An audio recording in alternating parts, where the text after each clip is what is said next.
Bismillah,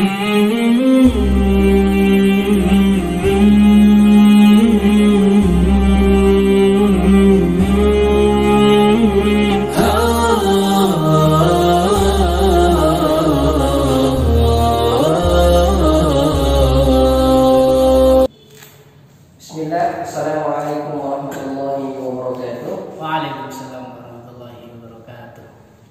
Alhamdulillahi wa kafa, wassalatu wassalamu ala rasulil mustafa wa ala alihi wa sahbihi wa sallam. Amma ba'du. Ya, anak-anak sekalian, alhamdulillah kita masih dipertemukan oleh Allah Subhanahu wa taala dalam keadaan sehat meskipun sekarang lagi musim pandemi. Tetap jaga kesehatan. Baik. Sebelum kita melanjutkan ke pelajaran berikutnya, maka di sini saya ingin mengulang pelajaran-pelajaran yang telah kita pelajari pada pertemuan yang telah lalu. Oleh sebab itu, silakan dipersiapkan pelajaran-pelajaran kemarin diulang kembali sebelum kita memulai pelajaran yang akan datang dan mengulang pelajaran yang telah lalu. Kemarin sudah saya pesankan di rumah supaya kalian mengulang pelajaran-pelajaran yang sudah kita pelajari. Baik, kemarin kita telah belajar tentang salah satu sahabat. Ada yang tahu kemarin kita belajar sahabat, tentang pelajaran sahabat, itu sahabatnya bernama siapa, Pak? Abu Hurairah, Pak. Abu Hurairah. Sesuai materi kita kemarin, kita telah membahas sahabat Abu Hurairah. Ya, Abu Hurairah ini masuk Islam pada tahun keberapa? Ada yang tahu? Tahun 7 Hijriah, Pak. 7 Hijriah. Abu Hurairah ini masuk Islam pada tahun ke-7 Hijriah. Bertepatan dengan tanggal apa? Lupa, Pak. Lupa. Baik. Jadi saya ingatkan sekali lagi bahwasanya Abu Hurairah ini masuk Islam bertepatan pada perang Khaybar. Jadi perang Khaybar ini Abu Hurairah masuk Islam. Ketahuilah bahwasanya anak-anak sekalian, Abu Hurairah ini adalah sebuah kunyah. Abu Hurairah ini bukan nama aslinya, akan tetapi beliau ini tenar dengan nama Abu Hurairah. Apa arti dari Abu Hurairah? Ada yang paham? Ya coba. Apa ya, Pak? Lupa, Pak. Lupa lagi ya. Baik, tidak apa-apa. Namanya juga manusia ya, ada yang lupa, ada yang enggak.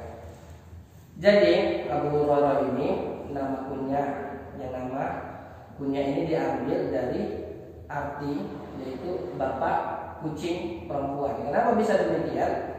Karena pada zaman dulu seorang baju-bajunya itu penuntut ilmu itu lebar-lebar. Zaman dulu itu bajunya lebar-lebar, lengannya itu lebar-lebar, sehingga Abu Hurairah sering memasukkan kucing ke dalam lengan bajunya seperti itu. Maaf, Pak, mau tanya. Ya. Kalau Abu Hurairah kan nama punya. Terus nama aslinya siapa, Pak? Oh iya, kemarin lupa ya saya Iya, jelasin. Pak. Iya. Jadi nama aslinya itu Abdurrahman bin Sakhr. Abdurrahman bin Sakhr. Tapi sudah kita bahas kan kemarin itu bahwasanya nama Abdurrahman bin Sakhr, tapi sukunya sudah kita bahas. Sukunya suku apa kemarin? Suku Ad-Daus bukan ya, Pak? Iya, iya, Ad-Daus. Ya, benar. Jadi sukunya Ad-Daus. Suku Ad-Daus, beliau ini dari Yaman. Jadi kalau kita mengetahui nama Abu Hurairah, berarti namanya adalah Abdurrahman bin Sakhr Ad-Dausi. Ya. Baik. Abu Hurairah ini dia itu tinggal di yang disebut dengan Ahlus Sufah. Ada yang tahu Ahlus Sufah itu apa? Saya, Pak. Ya, mau nggak silakan. Ahlus Sufah itu orang-orang yang tinggal di masjid. Orang-orang yang tinggal di masjid. Kenapa tinggal di masjid? Mungkin karena nggak punya tempat tinggal, Pak. Iya, nggak punya tempat tinggal.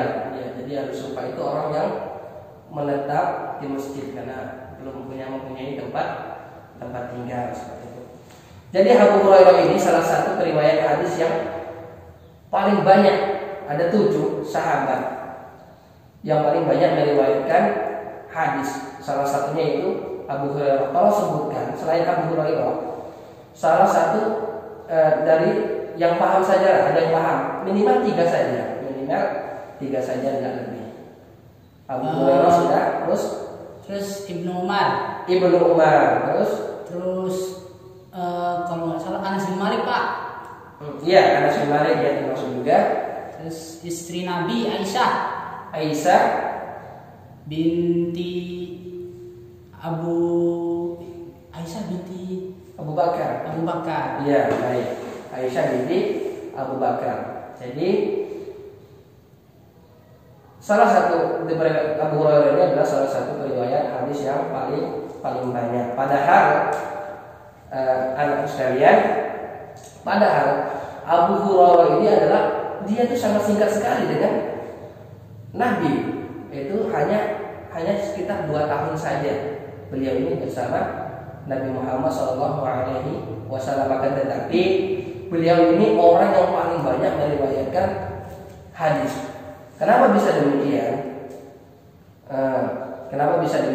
Ada yang tahu kenapa bisa demikian? Ya, siapa yang tahu di sini? Lupa, Pak. Ya, tidak ada yang tahu. Ya, karena beliau ini menghafal semua yang dikatakan oleh Nabi Muhammad SAW. Terus ada satu sahabat. Ini cerita ya, kita cerita sedikit, tidak apa-apa ya? Iya, Pak. Siap. Ada salah satu sahabat ini. Beliau ini ibaratnya kalau kita itu seperti protes kepada Abu Hurairah. Mengapa engkau menghafal dan mencatat semua perkataan Nabi? Bukankah Nabi itu seperti kita, manusia, katanya, bisa salah, dan apa yang dikatakannya itu bisa juga salah, seperti mungkin dia lagi emosi atau lagi marah, bukan dia juga seperti kita. Maka Abu Hurairah berpikir, iya juga perkataan sahabat yang protes tadi benar juga. Lalu dia mengadukan hal tersebut kepada baginda Nabi Muhammad SAW. Maka Rasulullah SAW menjawab, maka Rasulullah mengatakan, menyarankan supaya itu mencatat dan menghafal semua perkataannya, karena katanya tidaklah aku mengucapkan kecuali apa yang saya ucapkan ini itu berasal dari Allah Subhanahu wa Ta'ala, seperti itu. Baik, kita akan, anak-anakku sekalian, kita akan melanjutkan materi. Silakan dibuka bukunya, kembali dicatat apa yang saya katakan dan saya ucapkan. Sebelumnya kita telah mengulang pelajaran yang telah lalu dan alhamdulillah kalian tidak lupa 100%. Masih banyak yang ingat, akan tetapi insyaallah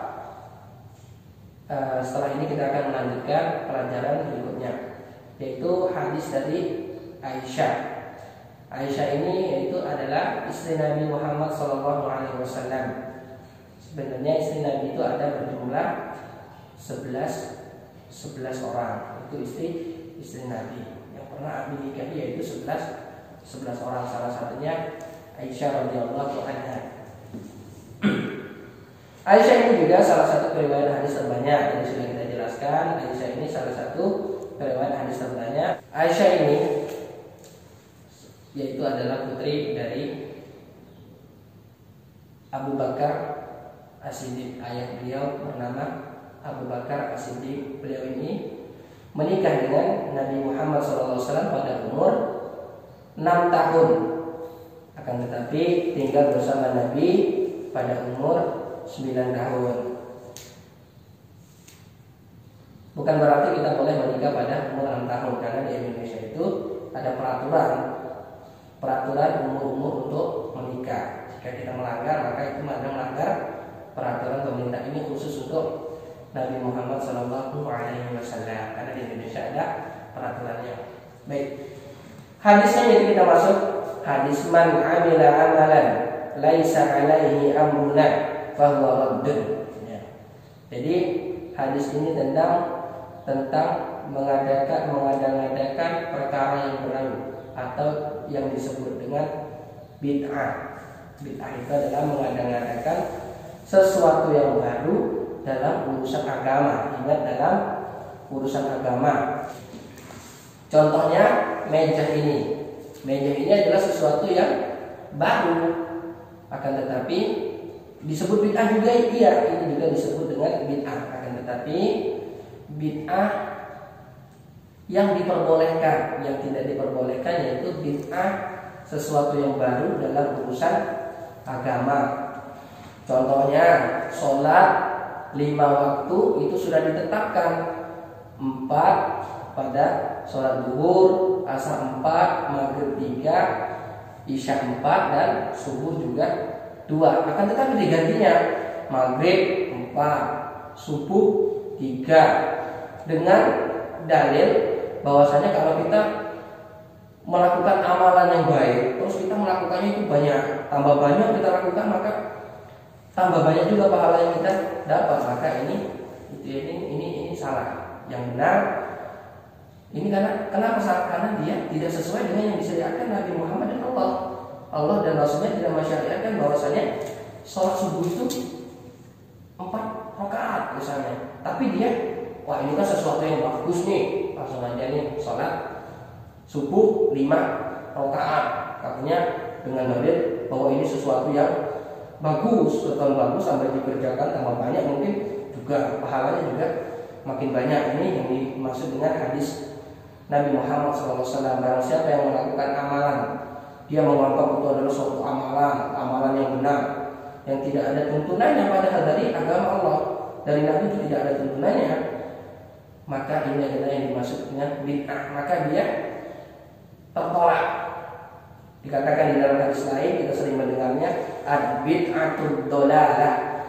Bid'ah itu susah, ad-dolalatil finnar, dan setiap kesesatan itu tempatnya di neraka. Baik, mungkin itu dulu ya. Besok jangan lupa diulangi lagi pelajarannya. Ya, baik Pak. Ya, diulangi lagi pelajarannya. Yang tadi dicatat. Jika belum paham, silakan ditanyakan. Japri juga boleh ya, via WA, Instagram, Facebook, Twitter juga boleh, Telegram. Mungkin hanya ini pelajaran kita, anak-anak. Iya Pak. Ya, kita akhiri ya. Ya. Semua udah paham tentang pelajaran tadi? Insya Allah Pak paham. Alhamdulillah. Kita doa kepada Tuhan bareng-bareng ya. Subhanallah wa bihamdillah. Asyhadu an la ilaha illa anta astaghfiruka wa atubu ilaik. Assalamualaikum warahmatullahi wabarakatuh. Waalaikumsalam warahmatullahi